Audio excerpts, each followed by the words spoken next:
RosterWatch Nation, what is up, and welcome back to a live version here on YouTube of the RosterWatch podcast. I'm Cody Carpentier, and it's July 3rd as we get the train moving. We've been doing videos, we've been doing shows because that's what RosterWatch is 365 days of giving you guys the goodies. We're live, though. I'm live. We're not live here at RosterWatch. Alex is on vacation. Trash Man's probably relaxing by some water. I should be relaxing by some water, but the rain has started to come down here in Charleston. So I'm here doing a show. We're going to be talking about the top 24 wide receivers in the 2025 season for Season League Conversations. Alex has been working on the PPR cheat sheet over at rosterwatch.com. You can get that QR code in the top right side of the screen if you're here on YouTube. If you're on podcast, click a link in the description or just go over to rosterwatch.com and make sure you subscribe to the channel. Appreciate y'all for tapping in, locking in. Today I'm going to walk through, I'm working on the half and standard cheat sheet over at rosterwatch.com. I'm going to be talking through and walking through live my top 24. So if you got questions, drop it in the chat. I'll talk about anything and everything, but we're live. I'm going to be trying to,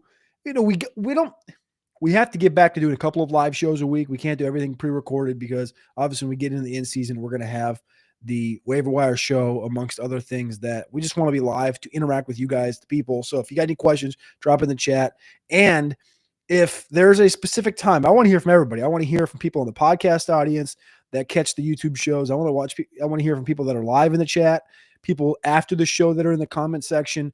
When, over the next 2 months, is a good time that you'd like to see us be live? If we go live once or twice a week, when do you want that to be? Is it, the back end of the week at 7, 8 p.m. at night? Is it the front end of the week in the mornings? Like, what day and time best suits y'all? We'd love to hear from you guys. So drop a comment if you got one, if you got a thought. If you don't care, then I guess just drop a comment and give us a thumbs up and we'll plan accordingly. But the top 24 wide receivers right now in half PPR, that's kind of what I'm building, conversing through, because this is where I think the bulk of everything begins. There's a bevy of tools over at rosterwatch.com that you can also jump into, whether it's the bust and monsters tools, the projected fantasy strength of schedule tool by team, whether it's the environment tool, checking through the data of the domes, the implied team totals by teams you want to be targeting. The Buffalo Bills. I've done a couple of shows on the Sonic Truth podcast over on playerprofiler.com,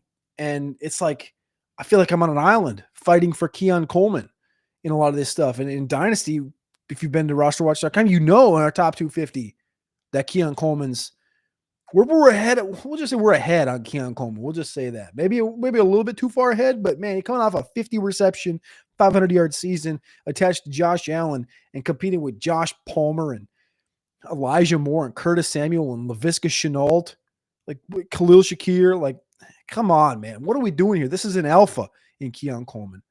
Enough with that tangent. Top 24 wide receivers in the 2025 season. That's the goal here as we get through. Jamie Pirog, appreciate you seeing in the chat. Anytime you go live, I'm here for it. Appreciate you guys that turn the bells and whistles on YouTube, and you get the notification that we are indeed live. One of the first things I do when I go through looking at top 24 wide receivers is obviously we look at ADP. How does ADP stack up right now across the landscape of the sport? Some of the top names right now going off the board at the wide receiver positions. Jamar Chase is consensus in the top 10. Justin Jefferson, CeeDee Lamb, Puka Nacua, and Malik Neighbors are all going around that first round conversation. And as they should be. Some names that aren't, though, that we like with the bust and monsters tools, guys that don't bust, especially in standard and half leagues. You want guys that have monster output. They score 20 plus fantasy points per game in a standard league, and they don't score less than 7, 8, 9 fantasy points in a game. That's the goal of the bust and monster tools, to find guys that don't score under 7 a lot, and they do score more than 20 a lot. That's the goal, right? Some of the top names on that list from this past 2 seasons. Amon-Ra St. Brown only scored below 7 points in standard and half 13% of the time. He was the runaway winner in that conversation by almost 10% over Brian Thomas Jr. from Jacksonville, CeeDee Lamb in Dallas, Justin Jefferson. These are really good receivers, but The only name on that list that I just read off in the first round is Justin Jefferson. Brian Thomas got a new wide receiver to his side with Travis Hunter. CeeDee Lamb obviously gained George Pickens. Amon-Ra St. Brown loses his offensive coordinator up in Detroit. So they're continuing to evolve there. We'll see what happens with Jameson Williams and things of that nature. Mike Evans and Tyreek Hill, two guys that their ADPs are out to the top 10 at the position that are doing pretty good as far as the lack of busting, where they're only busting a quarter of the time. As far as the monsters go, some of the big monsters that are performing and scoring more than 20 fantasy points per game in standard and half. Justin Jefferson, 21% of the time. So you just heard that, right? Number 5 overall guy in busts. Number 5, I should say, bottom 5 in busts. So he doesn't bust hardly ever. Justin Jefferson, number 1 in monster performances, 21.4% over the last 2 seasons. No surprise. T. Higgins, 20%, just underneath him. Mike Evans. What did I just say? Mike Evans was one of the few guys that is in the top 10 of not busting. He's also number 3 in monster performances. CeeDee Lamb comes in, Jamar Chase, and of course, Tyreek Hill. Again, Ladd McConkey is there as well as we speak. At the end of last season, as far as the finishing scoring for wide receiver in half point scoring in fantasy football was Jamar Chase, Justin Jefferson, Amon-Ra St. Brown, Brian Thomas, CeeDee Lamb, Terry McLaurin, Malik Neighbors, Jackson Smith-Njigba, Drake London, and Garrett Wilson. When I'm starting to go through some of these ADPs, it's shocking to me to see some of the names that I do much further down than maybe I would expect them to be, right? I would expect Amon-Ra to be a consensus first-round pick. He's not, right? If you go over on a multitude of these sites that have him 15th, 16th overall, Brian Thomas 16th, 18th overall on respective sites. They're middle second round picks, but they performed in that same conversation. But you might expect a guy like Amon-Ra or Brian Thomas take a step forward this year. So they're in an interesting space like that. I think that the clear-cut number 1, though, just from the jump of this conversation as we jump into the top 24, I'll start to plug away as we talk about it. I have to start out with Jamar Chase. I have to start out with Jamar Chase this year in half and standard leagues. He's just king tut right now at the wide receiver position. The ADP is there as well. Number 2, I do have to go with Justin Jefferson. We talked about the Bust and Monsters tool and how efficient he's been in that conversation. And Jeff D'Agostino drops in the comments and says, Nico Collins? Question mark. Also, Big Dog Jeff, appreciate you. Nico Collins, very good, very good. He's been top 10 in the monster side of things, 16% of the time. And on the bust side of things, also right there, I think 8th. Is it 8th? 1, 2, 3, 4, 5, 7th. So top 10 in both right there. Nico Collins, shouldn't left him out. Because when you look at Houston, you talk about that conversation. Yes, they've added Jaden Higgins and Jalen Noel and Christian Kirk, lost Tank Dell and Stephon Diggs. This is Nico's offense. This is every bit Nico's offense as JSN's offense is in Seattle, even though he's got Cooper Kupp up there. Like they've told us, they haven't lied to us. They've told us that that's his offense. They've told us in Houston that that's Nico's offense, even though Stroud, of course, is the quarterback. But I'm saying from a weaponry standpoint, it's not Joe Mixon's offense. It's not Cade Stover's offense in Seattle. It's not Cooper Kupp's offense. It's not Ken Walker. It's JSN and Nico.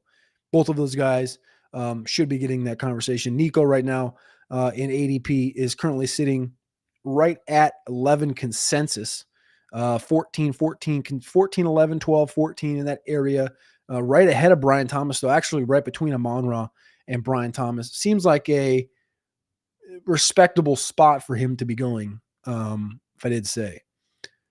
Let's see here. Where should I go next? After Jamar Chase, Justin Jefferson. The thing is that the conversation point for me goes to the CeeDee Lamb / Malik Neighbors conversation. So a year ago in average point scoring, 14.2 was CeeDee Lamb's average, 14.6 was Malik Neighbors' average. Lamb outscored him by 8 total fantasy points on the season. Neighbors missed 2 games. Lamb missed 1 game. Lamb adds George Pickens, which I think is a dynamic element that needs to be conversed more, because I think this offense is going to be even better. When you look at the strength of schedule tool, though, for the wide receiver position, respectively, Dallas comes in pretty near the bottom, right? They have Philly, Chicago, the Jets, the Broncos, all on the road in the first 8 weeks before the bye that are bottom 10 matchups. It's not a great schedule for Dallas, but when you think about it from this perspective, they have the Giants at home, the Packers at home, Washington at home. That's going to be high scoring. We think the Giants are going to score more than average. Where was I at? Las Vegas is going to be at home or not out at home, but in Las Vegas, inside the dome, off the bye. Philly at home, Kansas City at home, Detroit in a dome, Minnesota at home in a dome, Chargers at home in a dome, and then at Washington week 17. So when you think about the back end of the season, when you need to be scoring fantasy points off the bye in week 10, dome game against the Raiders should be better than last year. Home game against Philly should be high scoring. Home game against Kansas City should be high scoring. At Detroit should be high scoring. Home game against Minnesota should be high scoring. Chargers, we'll see. Should be pretty solid. That's a lot of dome games as we head towards the fantasy football playoffs, and this offense should be cooking at that point. When you talk about Malik Neighbors, their strength of schedule is even worse at the wide receiver position. And you talk about just the fact that from a total team perspective, how is this team going to score points? They were third from the third worst in implied team totals over on RosterWatch.com. Alex has worked on all these wonderful tools, so you guys should go check them out. I worry about the quarterback position. I know Russell Wilson's talked a lot about Malik Neighbors and getting him the ball and yada, yada, yada, but there's just not a lot of weaponry in New York. I think that there's a little more, and Jackson Dart could play too. We'll see, but I think it's going to be Russ's game from the start. And this offensive line's not good. This defense is decent, but I think if in PPR, this is the clear cut for me is going to be Lamb. In half and standard, I think there's a little more dynamism in the Malik Neighbors game, but I trust it a little bit less. I trust it a little bit less than I do the Lamb side of things. This last year, Neighbors busted 40% of the time. CeeDee Lamb busted 24% of the time. Like I said, that's number 3 overall. Boom, monster performances. More from Lamb, 5% more of the time. CeeDee Lamb has had a monster performance than has Malik Neighbors. So when I split hairs right there, I still stay Lamb ahead of Neighbors in half PPR and standard. After that, that's wide receiver 1 through 4. So it's Chase, Jefferson, Lamb, Neighbors. Nothing really out of the ordinary. After that, though, I would go Nico Collins down there in Houston. We talked about that offense already. After Nico Collins, I think that's when you start the Brian Thomas conversation. Brian Thomas didn't have as it feels like last year, Brian Thomas just like boom, popped onto the scene. 5% of the time he had a monster performance last year. I think this offense is going to be considerably better. They spent a little bit of resource in the trenches on the offensive line. I think this offense takes a step forward just under Liam Cohen. You have Travis Etienne there. You got to continue to trust that thing. We've heard a lot of negative stuff about Bashal Tootin. Haven't heard much about LaQuint Allen. I think this is Travis Etienne's backfield still. And I think when you go back to the last 2 years with Liam Cohen in Tampa, Rashad White, and Sean Tucker's success, obviously Bucky Irving, the backfield should get a little pop. I think this team scores more. Travis Hunter is a different element. Brendan Strange is another element. I think Brian Thomas is going to continue to grow in this thing. And he has the one trick that we talked about, the developmental need is that we're going to go ahead and I'm going to push Brian Thomas up a few notches ahead of consensus and have Brian Thomas as my number 6 wide receiver. I just want to say, I'm going to talk through the wide receiver rankings. This is not exactly how they're going to show up on the cheat sheet. As you guys know, the cheat sheet is used to get value and to help you win championships. I'm not going to push a guy 6 spots ahead of ADP or rank a guy 6 spots ahead of ADP on the cheat sheet. I'm just talking you through how I would rank them. So not to confuse, the cheat sheets will be out in the next couple of weeks, the half and standard version. PPR is already out from Alex, but I'm just going to talk through the top 24 wide receivers, how I like them this season, and kind of just give some thoughts on where I stand with each guy. After 6, I can't let Amon-Ra fall any further, so we got to put Amon-Ra St. Brown in here, even though the changing in offensive guard could see more from Jamison Williams on the outside. Sam Laporta gets a bounce back.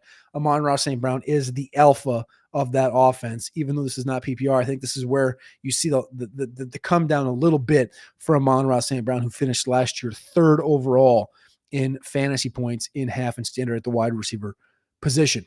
A couple of names that come to mind right here: A.J. Brown, Drake London, Puka Nacua, Garrett Wilson. Garrett Wilson's an interesting one. I think Garrett Wilson last year averaged 12.1 fantasy points per game, had 194 overall in the year. Couple of booms, couple of busts. In PPR, much more of a,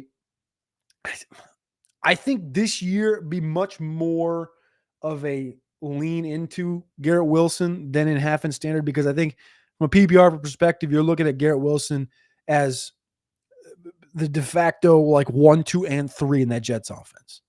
Outside of Garrett Wilson, if you walked up to somebody on the street in New York, in New Jersey, he said, "Hey, who's the wide receiver 2 for the Jets?"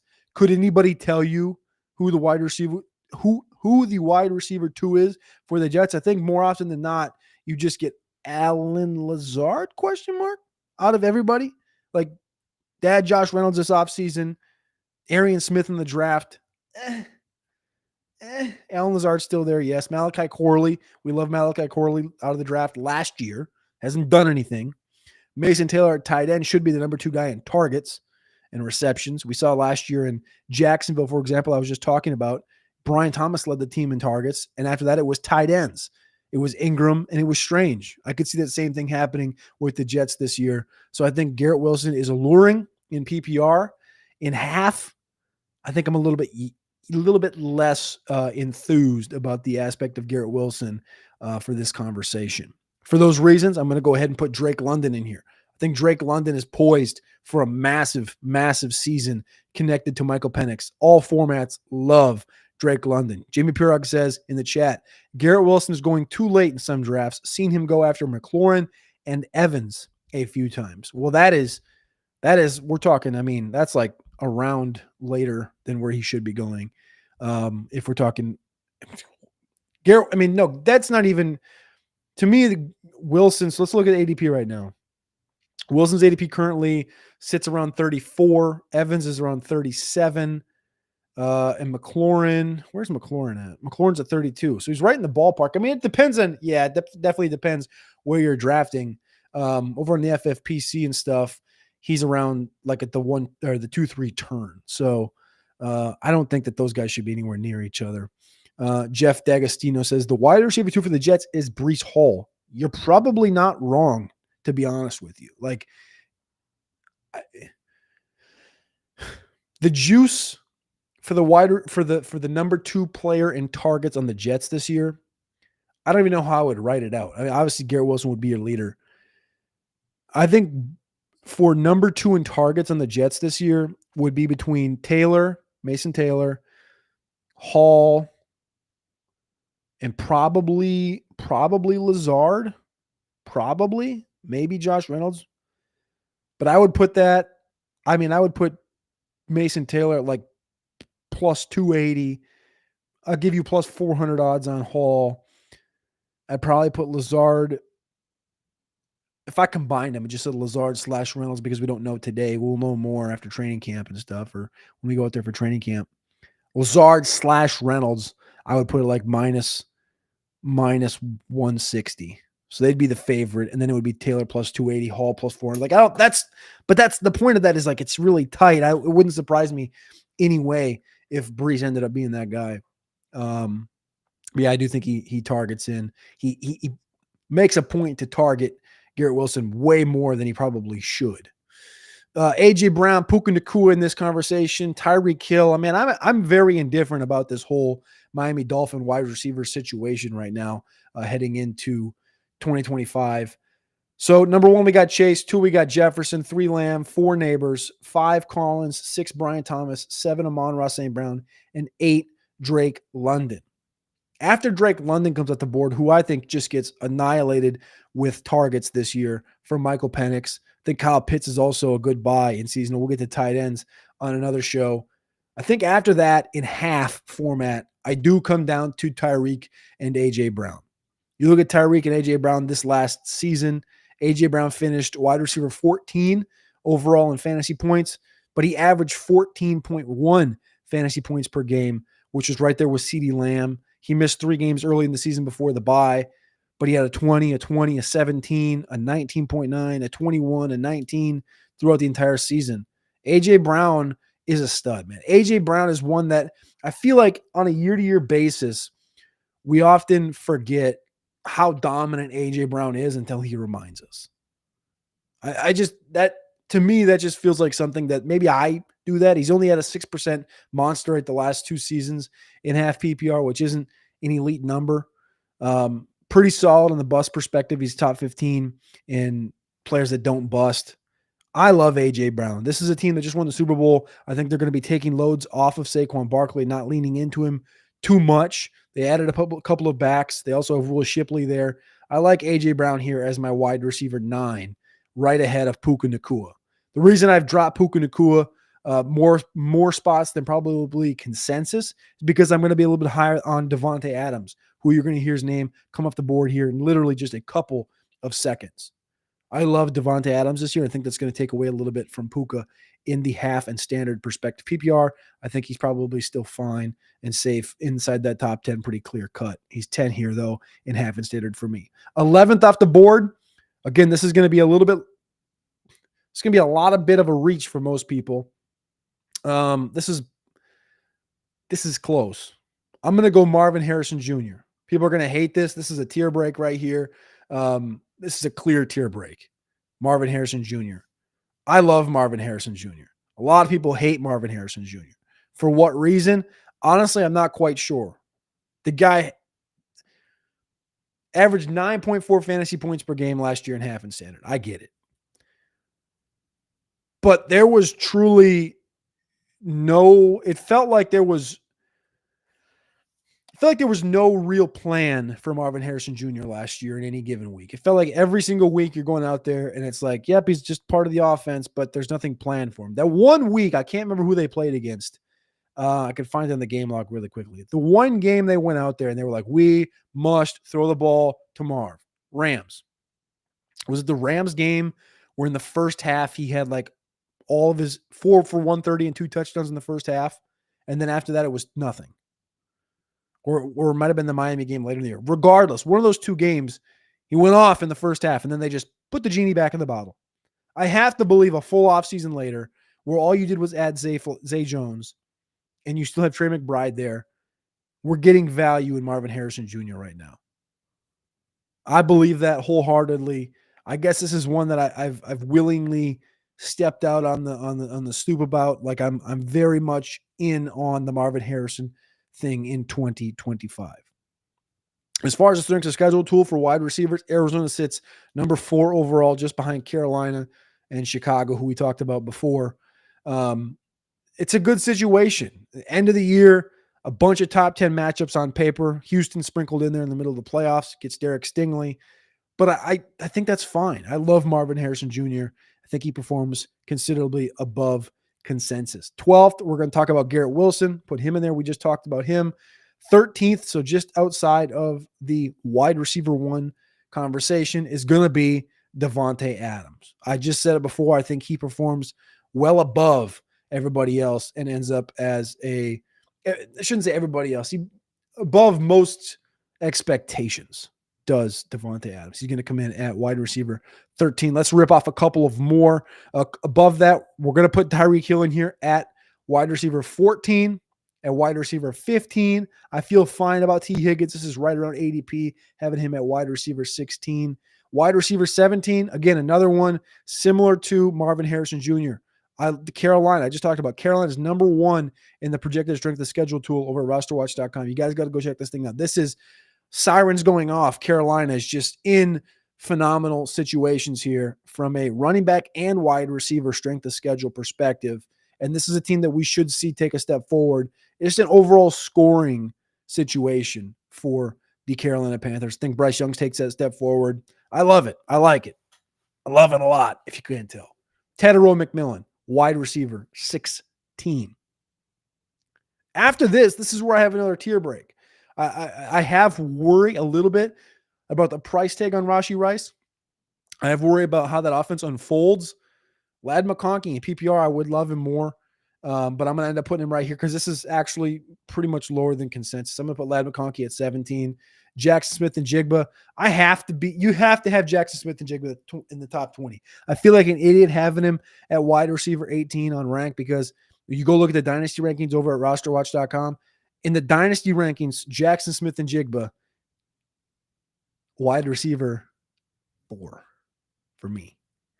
Overall, he's player number 8 for me and Trashman. Trashman has him at 11 overall. I have him at 4 overall. I love Jackson Smith and Jigba. And now after doing this experiment or this exercise, which is why I love doing these because I get to talk myself through things, talk to other people. Just got done doing a show with Matt Kelly over on Player Profile at the Son of Truth Dynasty podcast. I get to talk to myself and talk to other people about situations. We talked about the Jackson Smith and Jigba, Sam Darnold, Ken Walker, Jalen Milroe, Cooper Kupp situation in Seattle. Don't love it. Think Jackson Smith and Jigba is probably the safest. Don't love it though. And in half and standard leagues, I don't love it even more because, like I said, I think this situation is much more PPR friendly to a Jackson Smith and Jigba. So he comes in JSN at wide receiver, 18 in standard and half. Terry McLaurin has to come in here. He has to come off the board. He's going to be obviously the number 1 wide receiver in Washington. And now we'll take Rashee Rice off. He'll be number 20 for us on the board. 4 names remain in our top 20. Let me run through the top 20 though really quickly. Top 24, I should say. Jamar Chase, number 1. Jefferson, 2. CeeDee Lamb, 3. Neighbors, 4. Nico Collins, 5. Brian Thomas Jr., 6. Amon-Ra St. Brown, 7. Drake London, 8. A.J. Brown, 9. Puka Nacua is at 10. To finish at our wide receiver ones, we got Marvin Harrison Jr., Garrett Wilson. 13th is Devontae Adams, followed by Tyreek Hill, T. Higgins, Tet McMillan, Ladd McConkey, Jackson Smith and Jigba at 18. Terry McLaurin and Rashee Rice comes in at wide receiver 20. The final 4 names,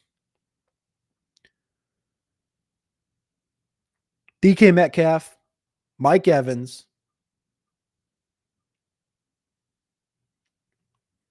Calvin Ridley, and wait for it. You guys might not like this one.